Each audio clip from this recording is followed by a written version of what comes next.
Baiklah, saya Gita Sabila Dewanti dengan NPM 201301240046. Di sini saya akan menjelaskan mengenai apa itu toksikologi hidrokarbon. Pengertian toksikologi. Toksikologi merupakan ilmu yang mempelajari tentang berbagai bentuk mekanisme di mana senyawa racun memberikan pengaruh terhadap target. Pengertian hidrokarbon merupakan semua senyawa organik turunan dari golongan senyawa hidrokarbon, yaitu senyawa yang hanya terdiri dari atom hidrogen dan karbon. Senyawa hidrokarbon dapat berupa hidrokarbon alifatik dan hidrokarbon siklik. Berdasarkan ikatan yang terjadi antara atom C-nya, hidrokarbon alifatik yang mengandung ikatan tunggal disebut hidrokarbon jenuh, contohnya alkana. Dan yang mengandung ikatan rangkap disebut hidrokarbon tak jenuh, contohnya alkena dan alkuna. Hidrokarbon siklik yang jenuh disebut sikloalkana dan hidrokarbon siklik yang tidak jenuh disebut hidrokarbon aromatik, contohnya benzena. Toksikologi hidrokarbon merupakan kajian tentang hakikat dan mekanisme efek toksik berbagai bahan senyawa organik yang hanya mengandung karbon dan hidrogen terhadap makhluk hidup dan sistem biologik lainnya. Kedua, bagaimana sifat dan cara kerja toksikologi. Sifat toksik dari suatu senyawa ditentukan oleh dosis konsentrasi racun di reseptor, sifat zat tersebut, kondisi bioorganisme atau sistem organisme, dan bentuk efek yang ditimbulkan. Sedangkan cara kerja toksikologi dikelompokkan menjadi 3 fase, yaitu fase eksposisi, fase toksokinetik, dan fase toksodinamik. Fase eksposisi merupakan kontak suatu organisme dengan xenobiotik atau tokson. Pada umumnya, kecuali radioaktif, hanya dapat terjadi efek toksik farmakologis setelah xenobiotika terabsorpsi. Fase toksikokinetik adalah yaitu fase di mana xenobiotika siap diserap dan disebarkan oleh darah ke seluruh tubuh, termasuk target bahan toksik. Pada saat bersamaan, sebagai molekul xenobiotika akan terekspresi ke sistem ekspresi. Sedangkan fase toksodinamik adalah interaksi antar tokson dengan reseptor atau tempat kerja bahan toksik, dan juga proses-proses yang terkait di mana pada akhirnya muncul efek toksik farmakologis menurut Wirasuta dan Niruri tahun 2006. Baiklah, untuk materi selanjutnya akan dilanjutkan oleh rekan saya yaitu Atunadia. Pada Atunadia dipersilakan. Pada fase eksposisi merupakan ketersediaan biologis suatu polutan di lingkungan, dan hal ini erat kaitannya dengan perubahan sifat fisiko-kimianya.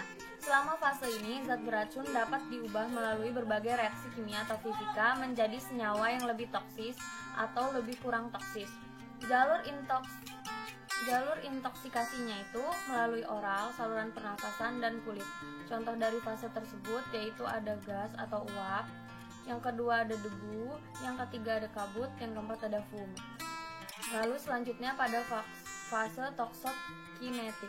Nah, sebagian dari jumlah zat yang diabsorpsi mencapai organ target suatu zat toksis di dalam tubuh organisme, yaitu di lokasi jaringan atau molekul yang sesuai.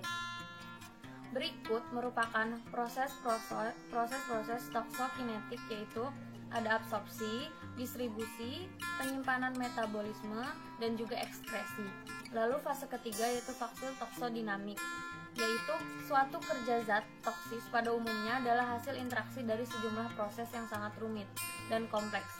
Nah, interaksi fase toksodinamik itu mengalami interaksi antara tokson dengan reseptor dan proses-proses yang terkait di mana pada akhirnya muncul efek toksik atau farmakologis. Selanjutnya ada klasifikasi hidrokarbon. Berdasarkan bentuk rantai karbon dan jenis ikatannya, senyawa hidrokarbon itu dikelompokkan menjadi 3. Yang pertama ada hidrokarbon alifatik, yaitu hidrokarbon dengan rantai terbuka dengan ikatan tunggal jenuh ataupun ikatan rangkap yang tak jenuh. Lalu yang kedua ada hidrokarbon alisiklik, yaitu hidrokarbon dengan rantai tertutup atau melingkar. Yang ketiga terdapat hidrokarbon aromatik, yaitu hidrokarbon rantai melingkar dengan ikatan konjugasi, yaitu ikatan tunggal dan ikatan rangkap yang berselang-seling. Nah, hidrokarbon aromatik itu memiliki struktur kejenuhan dalam ikatan rangkap 2 karbon. Selanjutnya, berdasarkan jenis ikatan antar atom. Berdasarkan ikatan jenis antar atom, itu hidrokarbon dibagi menjadi 2, yaitu jenuh dan tak jenuh. Jenuh itu rantai hidrokarbon yang hanya memiliki ikatan tunggal, contohnya butana, pentana, heksana. Lalu selanjutnya ada hidrokarbon tak jenuh, adalah rantai hidrokarbon yang memiliki ikatan rangkap baik rangkap 2 ataupun rangkap 3. Selanjutnya ada dampak hidrokarbon. Hidrokarbon itu merupakan salah satu kontaminan yang penting dalam arti jumlah dan dampak buruk bagi manusia dan lingkungannya. Yang pertama itu pada air. Terjadi kasus tumpahan minyak di perairan Indonesia yang menyebabkan pencemaran pada air laut.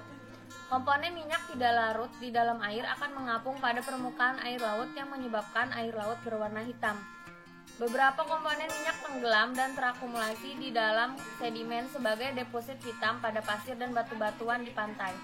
Hal ini memiliki pengaruh yang luas terhadap hewan dan tumbuh-tumbuhan yang hidup di perairan. Komponen hidrokarbon yang bersifat toksik berpengaruh terhadap reproduksi, perkembangan, pertumbuhan, dan perilaku biota laut, terutama pada plankton. Bahkan dapat mematikan ikan dengan sendirinya dapat menurunkan produksi ikan yang berakibatkan menurunnya devisa negara. Yang kedua, ada perusahaan kapal. Tumpahan minyak yang bersifat toksik dari perusahaan kapal tersebut berpengaruh pada reproduksi, perkembangan, pertumbuhan, perilaku biota laut, terutama pada plankton. Akibatnya dapat menurunkan produksi ikan hingga kematian yang diakibatkan toksisitas subletal hingga toksisitas letal. Proses emulsifikasi merupakan sumber mortalitas bagi organisme, terutama pada telur, larva, dan perkembangan embrio karena pada tahap ini sangat rentan terhadap lingkungan tercemar.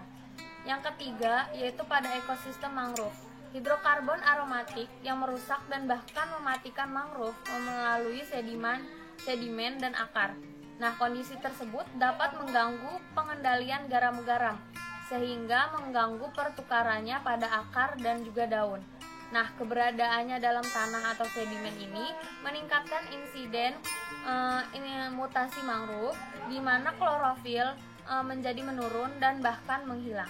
Slide selanjutnya akan dijelaskan oleh saya, Fitri Alkita Permatasari, NPM 1813/4022. Yang selanjutnya akan menjelaskan mengenai jalur masuk toksik atau zat beracun. Dalam tubuh itu memiliki 3 jalur masuk untuk masuknya zat toksik tersebut, yaitu saluran pencernaan, saluran pernapasan, dan kulit. Di saluran pencernaan biasanya bahan toksik atau racun umumnya masuk melalui makanan atau minuman, kemudian diserap oleh lambung, dan pada saluran pernafasan biasanya akan langsung masuk dan menuju paru-paru dan diserap oleh alveoli. Dan contoh untuk jalur masuk melalui kulit itu biasanya zat toksik atau racun itu diserap oleh folikel rambut atau sel-sel kelenjar keringat dan masuk menuju tubuh. Dan setelah zat toksik atau racun tersebut masuk, biasanya akan dialirkan ke dalam darah, kemudian didistribusikan ke seluruh tubuh dengan cepat. Oke, pada slide selanjutnya akan menjelaskan tentang faktor intrinsik makhluk hidup. Faktor intrinsik adalah faktor yang terdapat dalam diri makhluk hidup. Jadi, faktor-faktor tersebut ada keadaan fisiologi di mana ketika Contoh-contohnya berat badan, umur, status gizi akan mempengaruhi makhluk hidup itu sendiri. Dimana ketika contohnya terdapat di sini berat badan. Berat badan dapat mempengaruhi masuknya racun dalam tubuh, dimana jika berat badan besar akan terpapar racun dalam dosis minimal atau lebih kecil tidak akan menimbulkan efek karena berat badan besar memiliki cadangan lemak yang banyak. Kemudian pada keadaan patologi itu meliputi dari kondisi dan jenis penyakit menjadi faktor penting dalam menentukan keefektifan metabolisme senyawa toksik. Dan selanjutnya yaitu toleransi dan resistensi dari makhluk hidup itu sendiri. Di sini menggambarkan ketika suatu mekanisme dapat melindungi dari serangan efek berbahaya dari zat toksik itu sendiri. Slide selanjutnya akan menjelaskan tentang bagaimana cara mengetahui gejala dan mengobatinya. Biasanya ketika tubuh terdapat zat toksik di dalamnya atau termasuk zat toksik atau zat racun tersebut ke dalam tubuh akan menimbulkan gejala-gejala dalam tubuh. Yang pertama itu batuk dan tersedak setelah menghirup atau menelan benda yang mengandung hidrokarbon. Yang kedua yaitu rasa terbakar pada perut dan bisa jadi muntah. Yang ketiga adalah napas lebih cepat dan kulit menjadi kebiruan atau sianosis akibat kadar oksigen dalam darah menurun dan karbon dioksida meningkat.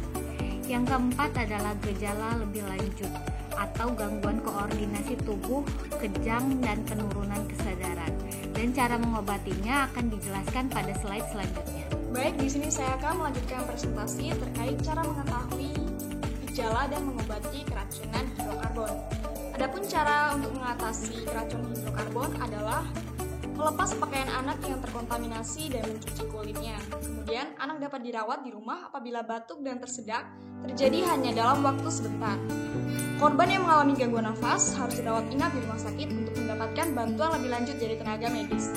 Apabila terjadi pneumonia atau pneumonitis akibat zat kimia, maka korban perlu diberikan oksigen. Dan apabila terjadi gangguan nafas yang berat, ada baiknya untuk menggunakan alat bantu nafas yang disebut dengan ventilator. Selanjutnya yaitu pengendalian hidrokarbon. Adapun pengendalian hidrokarbon dapat dilakukan dengan mitigasi atau upaya pencegahan terhadap dampak hidrokarbon. Yang pertama dengan melakukan kontrol emisi kendaraan bermotor. Pengujian emisi dilakukan dengan cara memasukkan selang pada lubang knalpot dan alat akan mencetak hasil pengukuran. Untuk bahan bakar bensin dengan sistem karburator dan sistem injeksi, zat yang akan diukur adalah kadar karbon monoksida dan hidrokarbon. Sedangkan pada bahan bakar solar, berdasarkan presentasi opasitas. Yang kedua yaitu terkait kontrol emisi sumber stasioner. Dan yang ketiga, penghindaran reseptor dari daerah yang tercemar. Dan yang terakhir yaitu dengan kontrol lingkungan. Beberapa macam teknik yang digunakan untuk mengontrol emisi hidrokarbon dari sumbernya yaitu insinerasi, absorpsi, dan kondensasi. Adapun alternatif bahan bakar yang dapat digunakan untuk mengurangi dampak hidrokarbon yaitu dengan menggunakan bahan-bahan alami seperti minyak kelapa sawit, tumbuhan jarak, dan kedelai. Menurut universitas di negara Australia, kedelai diklaim dapat mengurangi dampak karbon monoksida, karbon dioksida, dan hidrokarbon. Sekian presentasi dari kelompok kami. Terima kasih.